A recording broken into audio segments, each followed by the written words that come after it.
Nathan Thornberry here with Residential Warranty Services, and man, is this market still crazy or what? There are houses getting listed today that will have within 48 hours 20 plus offers, and 19 of them are over list price.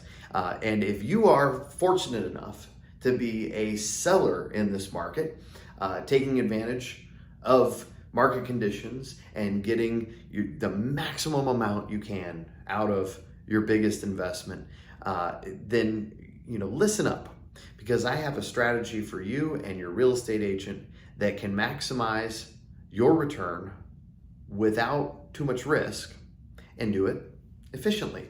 So here's the scenario that this plan works for, and there's other ways to approach things if the numbers are differently. But let's say that you are running a real estate transaction and the list price was X, and within 24 to 48 hours, you have offers that are between 3% below that list price to 10% above, or most of them are within that range. And certainly, there's not an outstanding offer that's, way out there. If there's one offer that's 20% over list price and all the rest are 10% over list price or below, and it's bona fide and it has been vetted and they have funds, then, go with that one. Hold on to that buyer because they really want that house. They showed it, they proved it, you can work that deal. But if you are like many that end up in this situation where you have multiple offers, they're all fairly competitive, but there are some at the top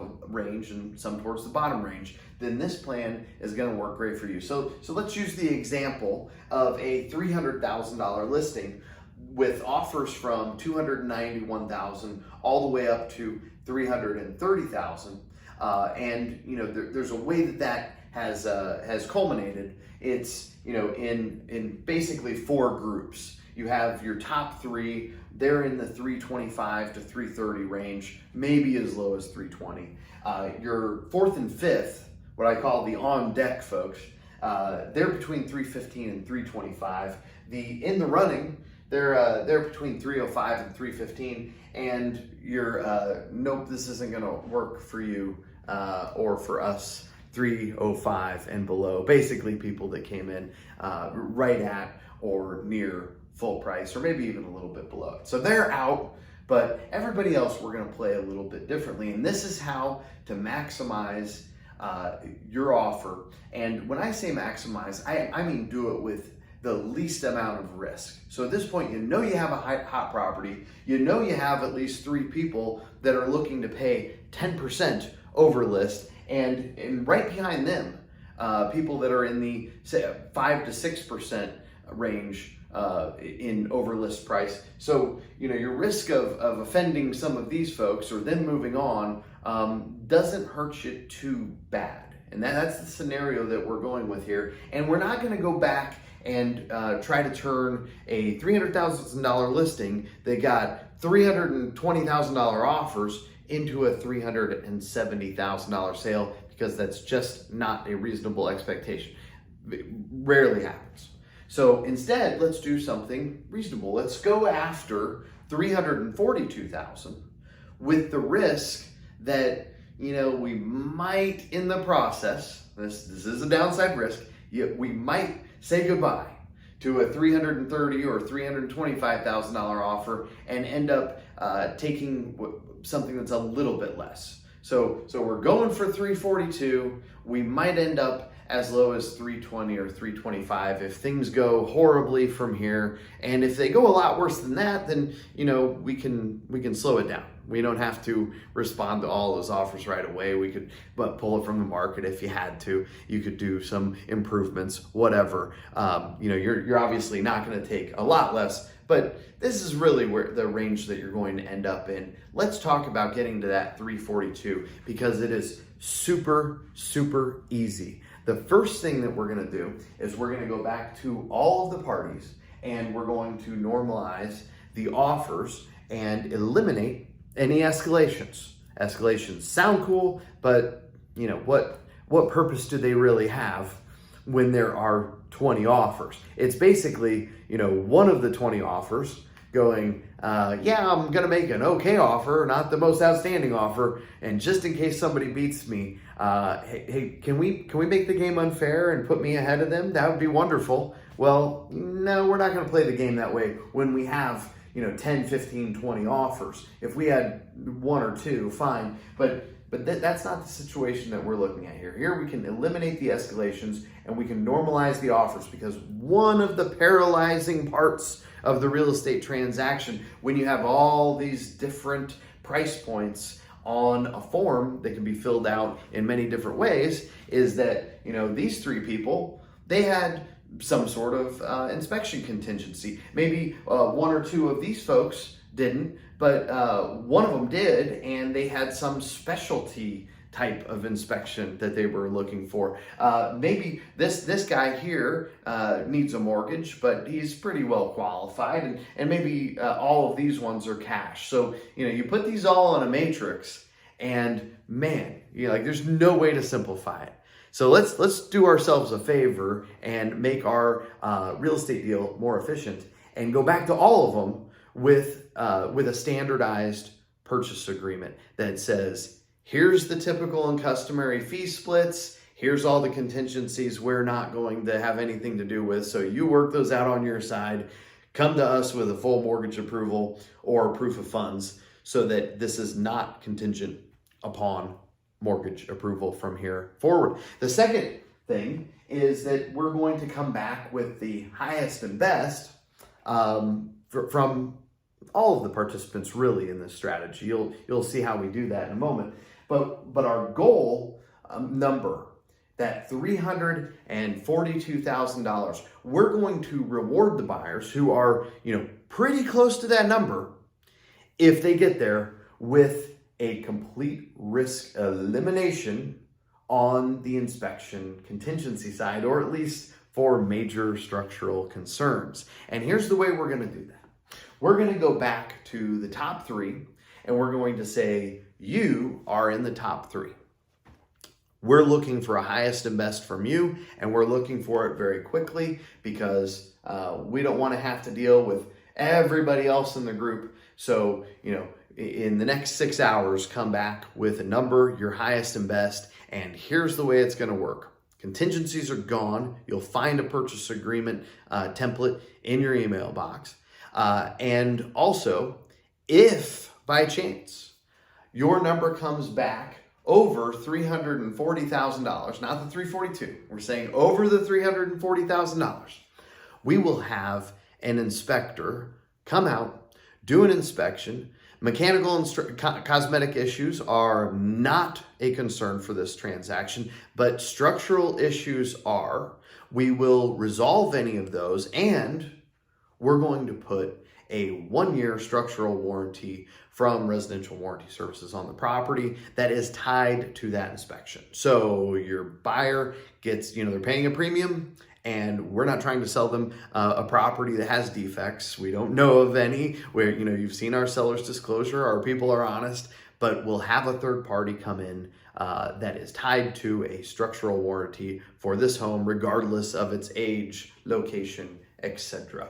And that doesn't cost that much on a typical $300,000 house. We're talking about a $1,200 expense for the combination of the structural warranty and the inspection, and we arrange all of it for you. So it's it's super easy to implement too. But you don't have to worry about that expense if the response is a number below 340. At that point, it's a non-issue. Fine, they're not paying a premium. They don't get that protection. To the next group, this 4 to 5. So top three, we're looking for their highest and best. We're looking for it on a very short time period, like a matter of hours. The next couple folks you get in contact with personally. This is not an email. This is not a text message. This is, hey, agent, gotta talk to you. And the conversation goes something like this. Hey, Bob, wanted to let you know your people's offer. We appreciate it. It is really good. It's close to the top. We just needed to simplify our lives a little bit. So we've given just a few hours time for the 3 offers that are ahead of your folks to respond. And if they don't with a highest and best that is above their current offer, we're going to call you. We're going to call you first and one other party that are, just below this top 3. So we're dealing with a very small group. It's not like you're going to waste your time. If your people come back with a strong offer, they have a very, very likely chance of owning this home. So be at the ready. I'm going to reach out to you in 5 hours after that that time has lapsed and let you know one way or the other. So those folks are on deck. Then we have the in the running folks and the nope folks. So the nope folks, they just get a blast email. Hey, thanks for the offer. We've discussed it with our seller, and based on all of the offers we got, many of them that were exceeded the price point and had more, better terms than your folks. We've decided to enter negotiations with them, and we're in a phase where we're asking for their highest and best offer. So I can't tell you not to make an offer, and I certainly would be duty bound as an agent to present it. But at this point, I'm just letting you know that your folks were far enough away from where the rest of the pack was, or where the leaders in the pack were, that it probably wouldn't be worth your time unless they were willing to go to the 340,000 plus range. That would put them in the running. Let us know if you're interested in that. But otherwise, thank you for your time. And I wanted to get back to you because, it's a small real estate world, and we're going to be working together on future deals. Appreciate your time. Then there's the other group, the in the running group. These folks, they made an offer that isn't totally different than the ones at the top. And we need to let them know that we're asking for highest and best from those that were towards the top of the price range, and theirs was not towards the top. It wasn't hugely far away. We would certainly entertain an offer back, but if you do, expect that something north of 340,000 is going to get it.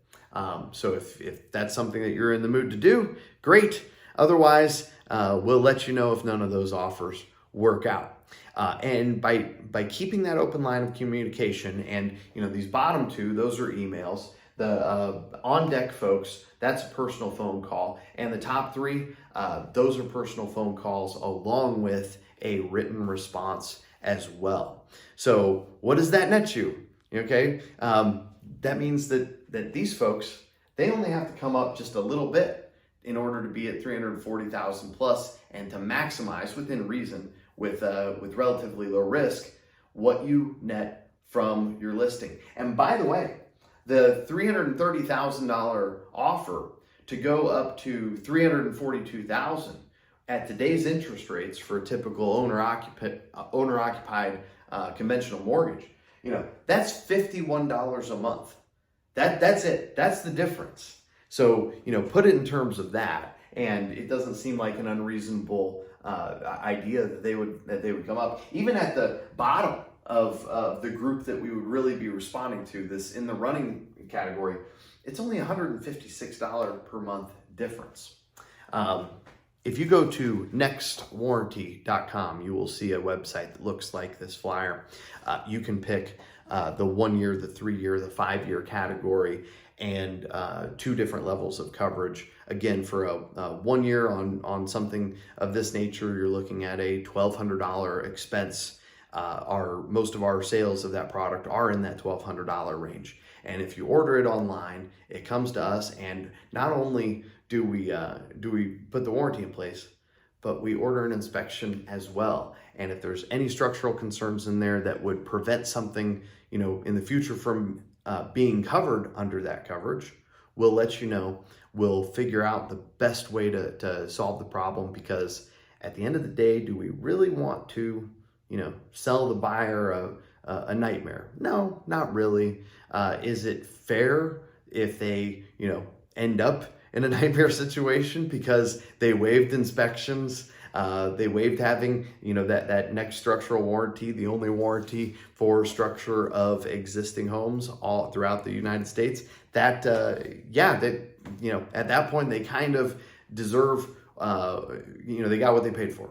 But if they're willing to pay a premium and they're willing to play that game, and your folks believe and you believe that the home is in pretty good condition, this is a great low risk way to try to get an extra 3-4% out of the deal, which pretty much pays your fee, doesn't it? So go earn it, real estate agents. Any questions, email me, Nathan@nathan.tv.